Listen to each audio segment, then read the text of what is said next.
Deborah Asante joins us, storyteller, and she has quite a story to tell. You don't know this about me. But, no, not like that. In the 7th grade, I wrote a paper about Madam C.J. Walker. Oh. I don't even remember how I came to know who she was because I wasn't even in Indiana at the time. But I read something, I got intrigued, and I'm glad because when I did finally move here, I realized she has no equal. I mean, nobody else like her. Heaven forbid there's somebody watching that has no idea who I'm talking about, but just in case there is someone who's new to this story, she's one of a kind. She is, nobody else is like her. Nobody. And if you think you know her story, you're sadly mistaken unless you're really taking that dive in. There's so much about her, and she was very measured on how much of her story she gave because she was very focused on building her business, building her dream, and helping others to get their dreams started. I have traveled to her birthplace. I was in St. Louis, where she spent almost 20 years. And I, along with reading about her and being inspired by her, walking where she walked is a special feeling. And I feel blessed that I'm able to tell this story, that I was chosen to do it, and I can't wait. Well, I think they chose the right one. So tell us about the piece. Tell us about the story. Whose eyes are we seeing this through? Whose voice?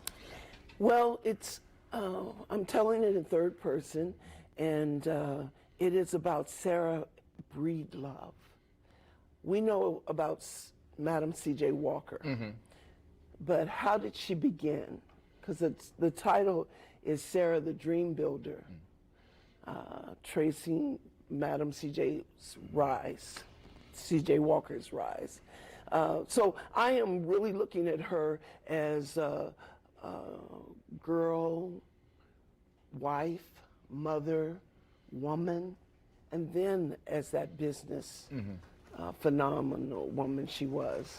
The thing that, I mean, if you ask any Indiana school child of a certain age, they say, well, yeah, she started a hair product business and she's the first black female millionaire. That might be the extent, but again, that's just the thinnest trivia answer, and not the woman. That's her tagline. Yeah, exactly. Yeah, exactly.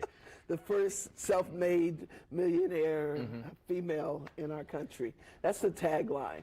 But there's so much more. She was born 2 years after the close of the Civil War. So she lived through the Reconstruction and then the aftermath of Reconstruction. She survived that when her parents didn't survive it. She was an orphan at 7. She moved from place to place, and finally she used that as a strength. Her ability to pick up and move, she incorporated that in building her business because she would go out on the road and she would train women and give them an option, give them an option of making a living in a different way because the choices were very narrow during that time. Sure.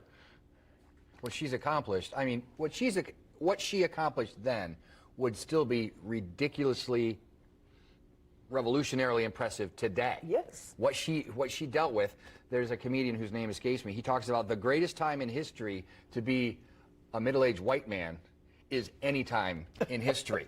But what she did is it's still unfathomable. And this is why this is so important to you to get this story out and in this third person through this character's eyes. And because she was so measured in her lifetime about her story, it was not easy to find all these things about her as a woman, her as a wife, as a mother. And I'm anxious to tell that story because she overcame many obstacles, and so often we are easily stopped in our lives. Sure. When we are disappointed about something, we feel powerless, and her story serves as an inspiration because at every turn there were obstacles. Her love life, her starting out as a single mother, she was widowed at 20, but every chance she got, she moved past it. And I feel like that's a story that needs to be heard. Yes, definitely. Doors didn't fly open. They were No. slammed shut, locked, bolted, chained. Oh, I can't wait to tell you. Oh. There's the information right there. Sarah the Dream Builder, a story tracing the rise of Madam C.J. Walker. Storytellingarts.org. We'll put that link on indiestyle.tv. We're going to have all that for you. Thank you so much for sharing that with us. Thank you, Tracy. Best to you.